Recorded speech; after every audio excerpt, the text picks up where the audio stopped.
Going to jump right in on this video and get to work. I'm prepping the other side of the crankshaft here to get this other flywheel off. I've got a couple of straps on it to hold it still while I work on it.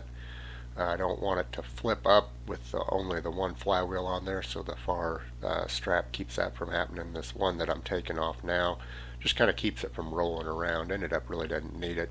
I'll show a little bit more detail later. I ended up raising the crankshaft out of the bearing journals because I'm going to try a little different puller on this one, and we'll see how it goes.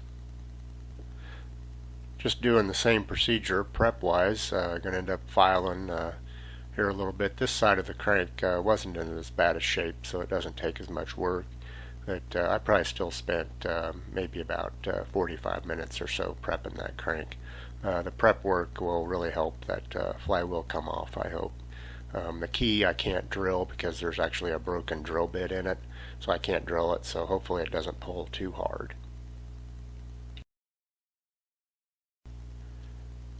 And just finishing up with a little bit of 320 grit emery cloth just to put a nice polish on there as much as I can. Remove any burrs or anything that maybe the file didn't get. So we'll put the puller on here in a second and see what happens. I'm going to start the process out by putting a little bit of oil on this crankshaft. Hopefully it'll help it slide better, and then on the nose too, because the puller I'm using doesn't have a swivel nose in it. Here's the puller arrangement I'm going to use. It's a 2-jaw puller. Borrowed it from a fellow collector. It does have a configuration that will wrap around this small hub, so I'm going to give it a try, but it does not have a swivel nose in it, so it's going to be spinning against that crank. So that crankshaft's pretty soft, and I'm putting some pull on it, and it's really tight. I'm going to have to end up probably putting a spacer in there just so it doesn't dig into that crankshaft, because that key, like I said before, has a broken off drill bit in it, so I can't completely drill it out and collapse it like the other side. So it looks like it's going to pull pretty hard, hopefully only till the flywheel comes off the keyway there, but it's turning pretty hard. I'm using a 18-inch heavy crescent wrench on it, and it's already starting to load up pretty good. So I'm just going to take it off and put the spacer in right now so that I don't damage that crank anymore.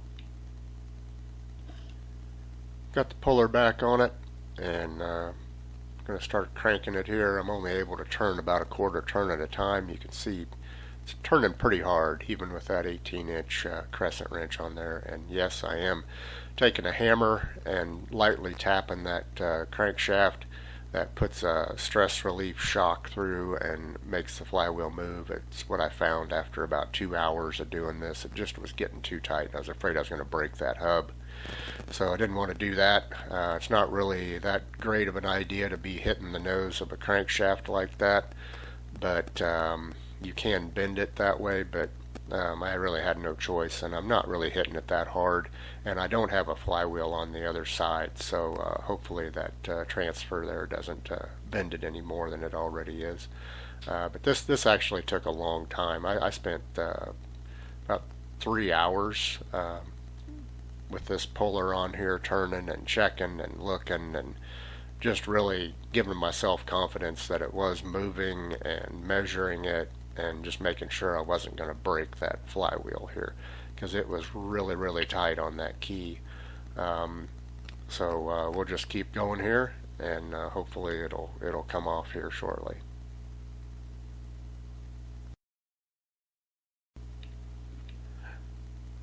This was a real nerve-wracking process on here, hitting this crankshaft and having so much load put on it. It is starting to turn easier at this point. As you can kind of see there, it's not quite as hard to turn. It is coming off of that key, and as it moves off of there, it just gets easier and easier. So we'll see if we can get it to go ahead and come off. It's starting to really turn easy now. It's probably about 3/4 the way off of that key, and it should just go ahead and come off here.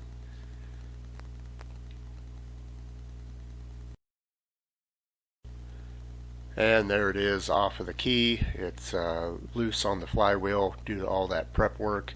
I did end up putting the puller back on it to get it off the very nose of the crank, but I used the engine hoist for that, just like with the other side. So we'll get it off of there and we'll move on and take a look at the crankshaft.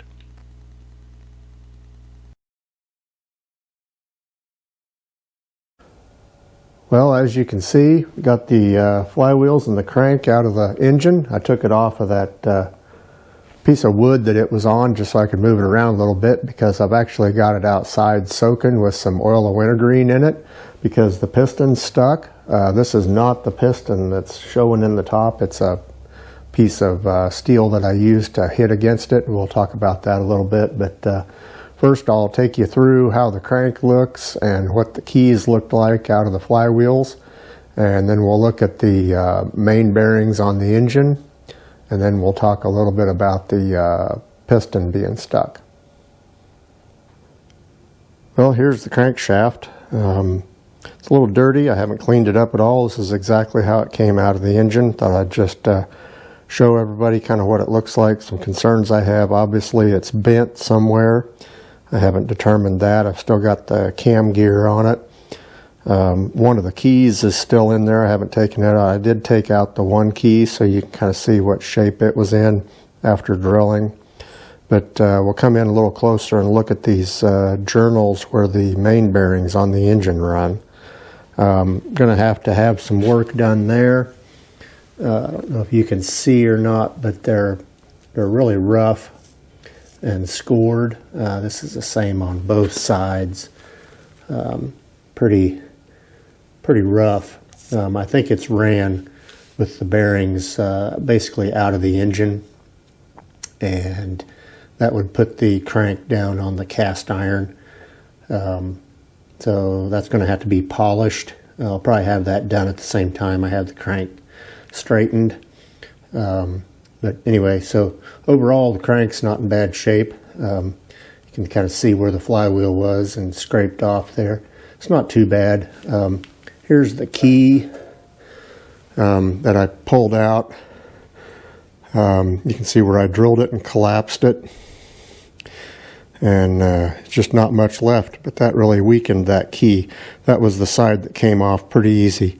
The other one was a little harder because there was actually a drill bit in there that I couldn't drill through, so I had to pull it off with it still under compression on there. It was a little harder. So anyway, that's one of the keys.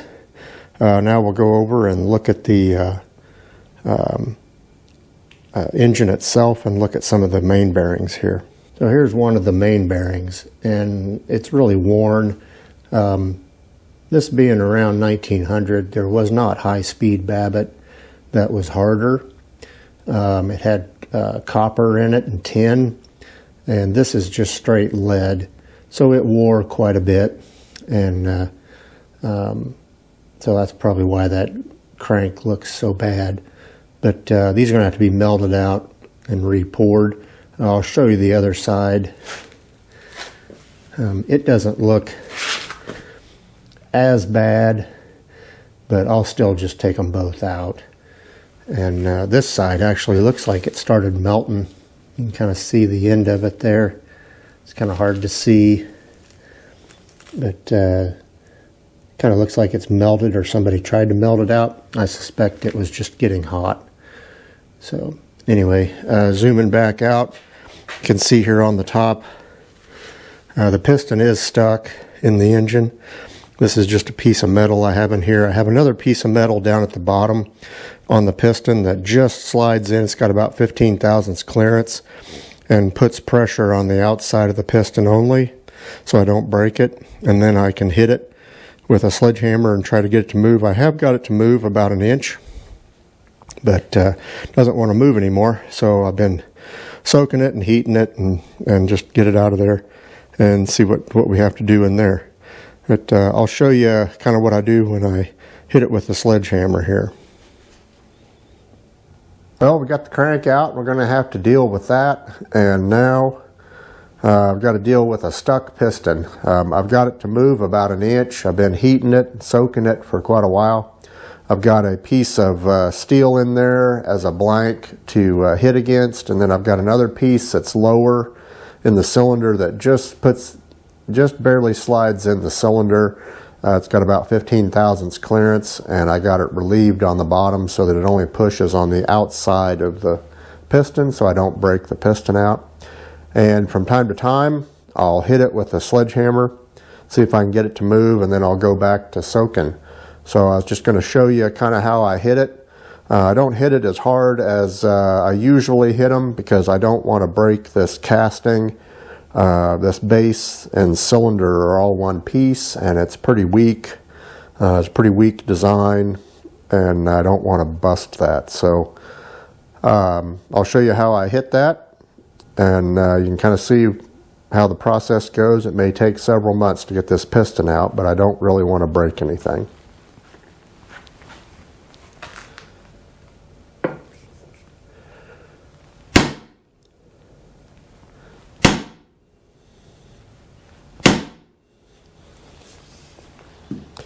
So I don't think it really moved. I haven't measured it, but I don't think it did. And so I'll go back to soaking and maybe show a little bit more of that in the next video, because I put brake fluid in there and then light that and burn it, and it burns really slow and hot. Heats the cylinder up, and the cylinder expands away from the piston, and I'm going to try to hit it while it's still hot next time. Next video, we'll put the crank in the lathe. I'll clean it up a little bit, and we'll try to see where it's bent and show that in a little more detail. So thanks for watching. Like and subscribe if you like the channel here. It's really cool to have everybody subscribe and leave comments. I really enjoy those, and I'll see you in the next video.